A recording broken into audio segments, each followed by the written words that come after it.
Hey Book Talk. So I just finished, well, I finished yesterday, The Gilded Ones. It is book one in the series.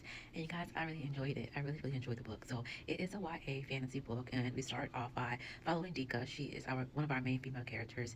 And in this book, when the women when young ladies turn, I think it's 16, then they are a part of this ritual ceremony where they have to cut their palm. If they bleed red, then they're considered pure, and if they bleed gold, they're considered impure, and they're sent away to something called a death mandate.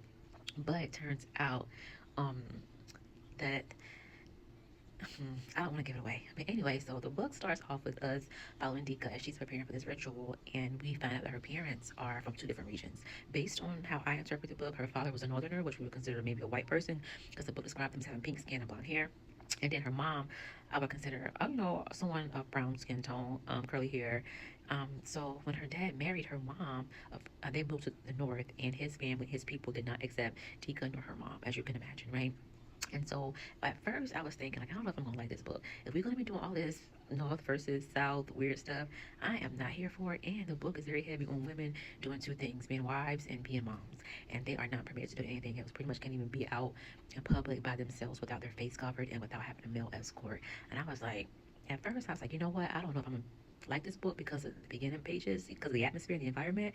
But I always try to give books the first 100 pages. I try to give every book 100 pages because I feel like at that point I get a good idea of the book. And y'all, I am so glad because around that mark is when it got good. From that point on, I could not put the book down. So Dika cuts her palm, and as you can pretty much imagine, our guest, she bleeds gold, and so she's taken away to a prison where she's pretty much mistreated and beat and everything. But this woman appears to her and gives her two options.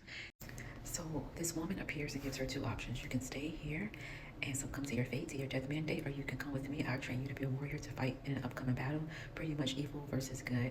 And Dika chooses to become a warrior. And y'all, the book is great. Lots of fantasy characters, um, have love interests, friendships, girl power. Like, it is a great book. I really enjoyed it.